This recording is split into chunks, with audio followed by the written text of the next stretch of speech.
And welcome back. It's time once again for our Ozarks Live Book Club, and Regina Greer-Cooper is here from the Springfield's Greene County Library. Regina, great to have you again here in studio. How are you? Here. I'm fine, thank you. Okay, so you brought in 3 selections today. Pretty excited about all 3 of these. So the first one you brought is called Beyond That, the Sea by Laura Spence-Ash. Tell me about this one. Okay, this is the best book I've read this year. Ooh. I'm so excited about it. I wasn't expecting that.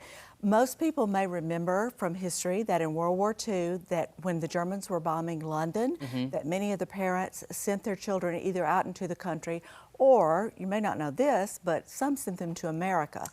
So this is a family in London, and they sent their 10-year-old daughter to live with a family for the duration of the war in Massachusetts.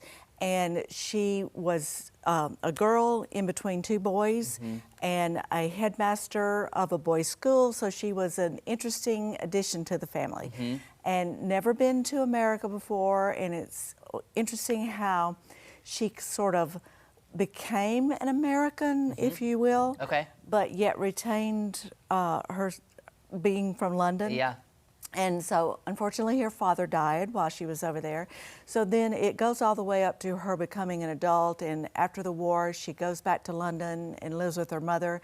And there's a little bit of conflict here. And but it's very interesting and very character-driven. And you get to know all of the people that she lived with, as well as her parents from the time they were young and became adults, and the things that she went through and how her life evolved. And it was very different from if she had stayed in London the whole time. Yeah, absolutely. This idea seems super fascinating. And you said this is your favorite you read this year, which is a big thing to say. So why is that?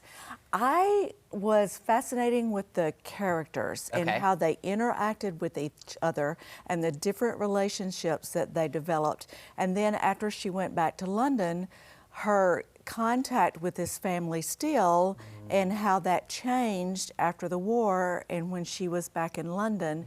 And I wouldn't call it a happy ending, you know, like you might look at a romance. Everybody ends up happily ever after. But I would say it was very satisfying ending. All right, so let's get to the next one. The next one's called Hooked, How Crafting Saved My Life by Sutton Foster. Tell me about this one. So I picked this book up because I had seen Sutton Foster on Broadway in Anything Goes. And I was fascinated by the title. This is an autobiography of her. Why would she be talking about crafts so much? Well, that's because in her life, her mother crafted, and then she learned to craft and to do different things. And it's interesting how crafting helped her through some difficult times. Her mother had some issues with mental health, and that helped her get through that. And she had a divorce, and of course, you know, when you're in the entertainment business, you get some parts and you don't. And when she was on her first Broadway tour, she experienced some bullying from some of the cast members. So she talks about all kind of crafts in here, and she even at the ends provides recipes and craft directions, and it just was something that helped her. And just having been through the pandemic, which will lead us to the next book, one of the things we did at the library was to get a database of craft ideas and how to do different crafts. And that was really helpful and used heavily by people who could stay at home and get it with their library card and download it. And the crafts seem to have helped people get through the pandemic. So just not like so it helped her get through life. Maybe. Okay, so we're almost out of time. So tell me about this last book you brought in today. The pandemic, I'm really concerned about. Are we going to have another one? You know, getting through that as the library director was really hard for all our patrons and for all our staff. And so Bill Gates has a lot of ideas for globally looking for what the next pandemic might be, how we might prevent that, how we might be ready for it with investing in people who are planning for it and getting vaccines, etc. Okay, that sounds interesting. Okay, before we go, you brought in some items as well. You guys have your big book sale coming up, so give me the details on that. September 13th to 17th for the public. And if you want to come and have a preview, you can come on the 12th. It's $5 to join the Friends. Anybody can join it, and you can see every book for sale. These are just samples of what we have. Super excited for this. Yes, we have a lot of of authors, the books are almost in great shape because people donate these books to us to sell. Okay. They read it one time and then they donate it to the library.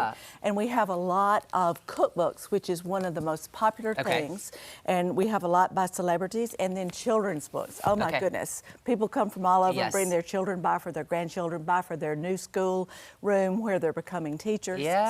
So books galore. Okay, Regina, people want more information about anything we've spoken about. How can they get that? They can contact the library. thelibrary.org is our website. All the information is there. All right, Regina, thank you so much. That's my favorite website in the world. I love it. I think it's so clever. And thanks for all that you shared today. We appreciate it. Well, you're quite welcome.